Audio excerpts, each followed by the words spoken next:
se retrouve aujourd'hui pour une nouvelle vidéo. J'espère que vous allez bien. N'hésitez pas à vous abonner, à activer la petite cloche pour être notifié bien de tous les prochains contenus qui arriveront sur la chaîne. Vous pouvez également consulter la barre d'infos pour être au courant de toutes les actualités concernant ma pratique de thérapeute. Aujourd'hui, je voulais faire une vidéo un petit peu partie 2 d'un contenu que j'avais déjà fait sur ma chaîne il y a à peu près 8 mois, qui concernait les erreurs les plus communes qu'on pouvait faire en EFT et pourquoi les séances que l'on faisait pour soi n'étaient peut-être pas aussi efficaces. Donc aujourd'hui, je vais aborder 3 nouveaux éléments qui pourront peut-être, en tout cas je l'espère, vous éclairer, vous guider et vous permettre de faire des séances qui soient beaucoup plus optimales. Alors cette vidéo, elle est particulièrement pour vous si vous avez essayé l'EFT, que vous avez l'impression que ça ne marche pas pour vous, mais que ça marche pour les autres, et que aussi peut-être qu'après vos séances, vous ressentez encore la même émotion.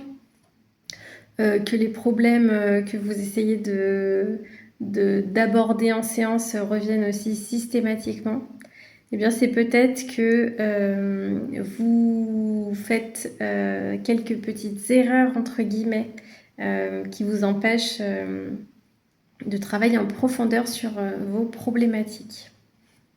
Donc on va voir ensemble ici pourquoi vous n'obtenez pas les résultats que vous attendez avec l'EFT. Et surtout, comment on peut corriger ça ensemble pour que ça fonctionne vraiment pour vous. Parce que c'est une méthode qui est vraiment magnifique, qui peut aussi agir très rapidement. Et donc, ce serait dommage d'abandonner et de vous dire que finalement, c'est juste pas pour vous, quoi. Donc, les 3 erreurs majeures qui peuvent bloquer les effets de l'EFT, ce sont des erreurs que vous allez peut-être reconnaître.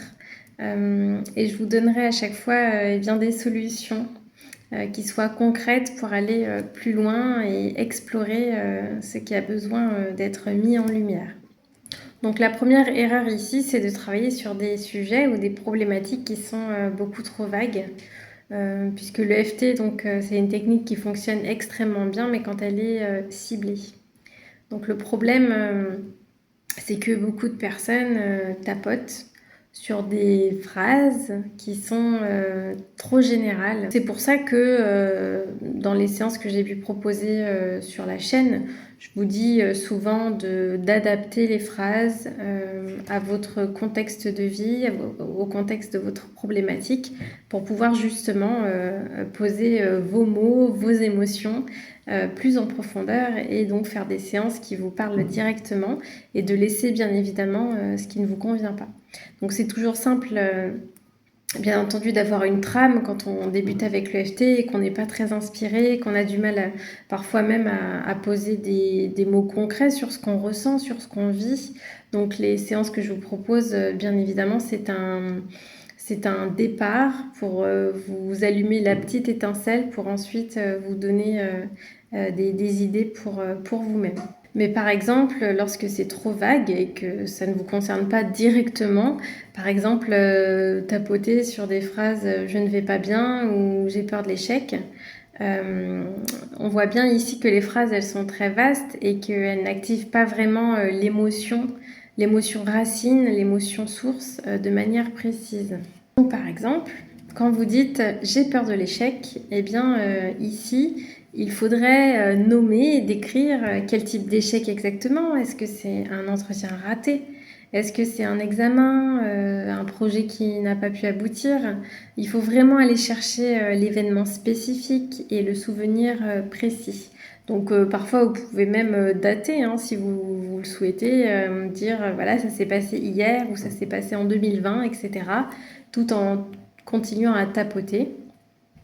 Donc, ce qu'il faut faire concrètement, c'est se poser cette question.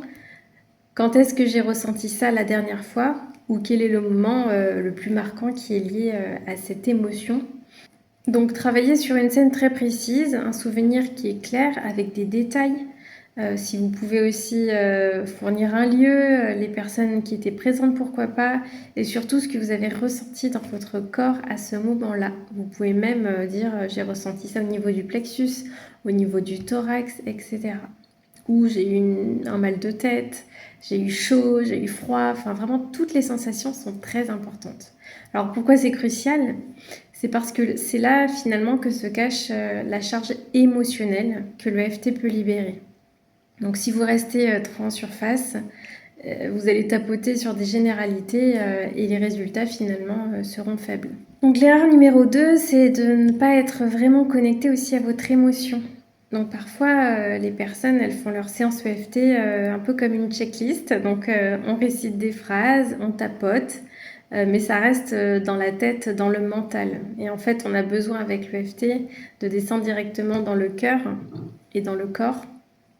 Et c'est pour ça que ça fonctionne un petit peu moins bien parce que ça devient des affirmations un petit peu mécaniques, un petit peu robotiques qu'on va réciter.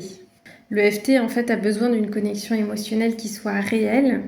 Et ce qui fait bouger les choses, c'est plutôt le fait de ressentir l'émotion pendant qu'on tapote.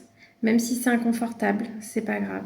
Si vous êtes déconnecté, vous n'allez pas permettre à votre système en fait de se réguler. Donc ne vous inquiétez pas, c'est simplement aussi votre corps qui a besoin de libérer des émotions, des ressentis, des sensations. Et justement, quand vous faites une ronde et que, par exemple, vous travaillez sur la peur du rejet et que d'un coup vous avez une émotion de tristesse ou autre qui émerge, et bien justement, c'est là que votre corps essaye de se libérer de ce poids émotionnel, de cette charge et un petit peu la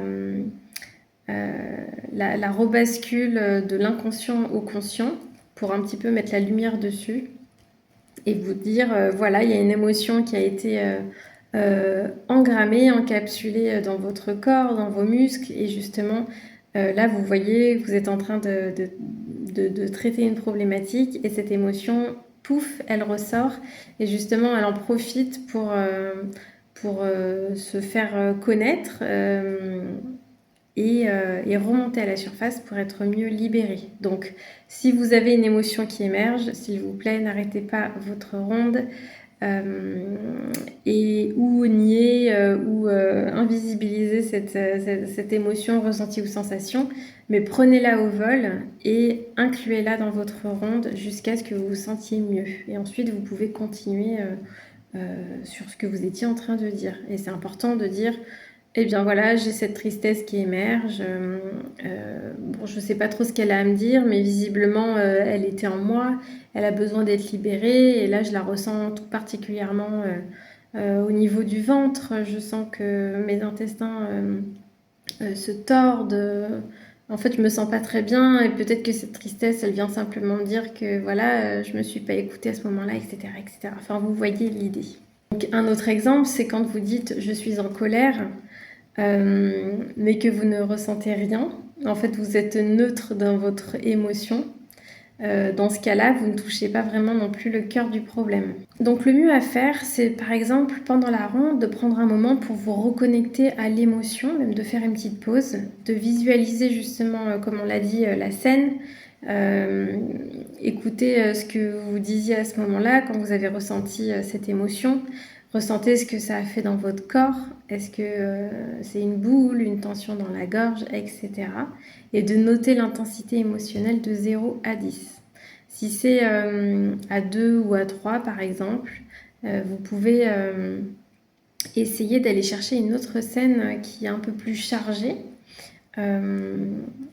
pour pouvoir libérer vraiment, comme je le disais tout à l'heure, l'émotion racine et pas l'émotion un petit peu en arbre qui vient faire des branches, mais vraiment allez vous connecter à l'émotion la plus ancienne. Donc par exemple, si vous avez des difficultés à ressentir, vous pouvez fermer les yeux quelques instants, quelques secondes avant de tapoter et vous demander qu'est-ce qui me dérange vraiment dans cette situation que j'ai vécue et qu'est-ce qui me dérange véritablement aussi dans cette émotion que j'ai ressentie. Par exemple, si c'est j'ai ressenti de la colère ou de la tristesse, eh bien j'ai pas du tout aimé me sentir comme ça, j'ai trouvé que c'était inconfortable. Peut-être que je me suis sentie honteuse de pleurer devant quelqu'un, ou alors je me suis sentie un peu dépassée ou en manque de contrôle lorsque j'ai exprimé ma colère de manière impulsive. Enfin, vous voyez, vraiment, il y a énormément de choses à dire dans vos séances de EFT. Et au plus vous serez précis, et au plus vos séances seront impactantes et très puissantes. Ça, je peux vous le garantir. Donc l'erreur numéro 3 et la dernière, c'est aussi d'abandonner trop vite ou d'être trop impatient. J'ai beaucoup de personnes qui me disent « Ouais, mais j'ai fait une séance et je ne ressens rien ». Alors il y a quand même beaucoup de personnes aussi qui pensent que le FT doit régler un problème en 5 minutes. Ça peut dans certains cas, dans certaines problématiques. Mais si ça ne marche pas en 5 minutes pour elles, elles vont se dire que du coup, c'est pas une technique qui fonctionne, alors que certaines émotions ou certaines croyances, elles sont profondément enracinées et donc elles nécessitent logiquement plusieurs séances. Donc par exemple, si vous portez une peur en vous ou une croyance depuis 20 ans, vous ne pouvez pas forcément vous attendre à ce qu'elle disparaisse en une seule ronde de tapotement parce que ça peut, encore une fois, mais dites-vous que vous êtes comme un oignon et c'est l'image qu'on prend tout le temps à juste titre. Parfois, il faut enlever plusieurs couches et pour atteindre le cœur de l'oignon, eh bien, il faut peler jusqu'à ce que ce soit beaucoup plus clair pour vous et beaucoup plus limpide. Donc ce qu'il faut faire aussi, c'est accepter que certaines problématiques, elles demandent donc de la patience, mais surtout de la répétition et de la régularité. Et ça, je le dis souvent, pour ancrer des informations, il faut parfois des jours et des semaines. Donc si, dites-vous, qu'une émotion, elle n'a pas l'air de bouger ou de se libérer après 3 ou 4 rondes, eh bien vous pouvez explorer s'il n'y a pas d'autres émotions qui sont sous-jacentes, qui sont présentes. Parce que parfois, derrière la colère, il y a de la tristesse, de la peur ou de la culpabilité que vous n'avez peut-être pas encore identifiée. Donc, c'est un petit peu comme un travail d'enquête. Vous allez vraiment chercher qu'est-ce qui se cache derrière une émotion, qu'est-ce qui se cache derrière une peur, une croyance, etc. Mais en tout cas, soyez persévérants. Certains tapotent tous les jours sur la même thématique pendant plusieurs semaines avant de sentir un vrai déclic et d'autres vont tapoter une fois en 20 minutes et se sentir beaucoup plus libérés. Et l'émotion ne se représentera pas de sitôt. Mais en tout cas, si vous bloquez ou que vous tournez en rond, c'est pas grave. C'est peut-être que c'est aussi le signe que vous avez besoin d'être accompagné par un praticien ou une praticienne EFT qui pourra vous guider aussi et vous aider à aller au cœur et au fond du problème. Donc n'hésitez pas à ce moment-là à voir s'il n'y a pas des praticiens dans votre région ou si vous voulez pratiquer à distance avec moi, ce sera avec un plaisir de vous accompagner. Donc pour résumer, si le FT ne fonctionne pas pour vous, c'est simplement pas parce que vous êtes un cas à part et que c'est une méthode qui ne vous va pas. C'est souvent que, comme on l'a dit, vous travaillez sur des sujets qui sont trop vagues. Vous n'êtes pas connecté à l'émotion pendant la séance et vous abandonnez trop vite, alors que la clé ici, c'est la persévérance et parfois le temps. Donc ça peut être simplement un sur les 3 points que vous n'appliquez pas ou les 3 en même temps ou 2 sur 3. Enfin, c'est à vous maintenant de faire ce travail d'analyser le pourquoi du comment. Donc si vous appliquez en tout cas ces conseils, vous allez voir que votre pratique de l'EFT, elle va changer et que les résultats vont commencer à se manifester. En tout cas, tenez-moi au courant, ça m'intéresse toujours d'avoir des retours d'expérience. J'aime beaucoup avoir vos témoignages, que ce soit des témoignages de succès ou de un peu plus de difficultés, peu importe, mais je suis toujours là aussi pour vous accompagner, même dans les commentaires, dans l'espace des commentaires, et vous conseiller au mieux, donc vraiment n'hésitez pas. Je suis là pour ça, je suis là pour faire découvrir aussi cette méthode qui est vraiment très transformatrice. Si cette vidéo vous a parlé, vous pouvez me laisser aussi un like, la partager. Donc je vous remercie de m'avoir suivi, prenez soin de vous et à très vite dans une prochaine vidéo.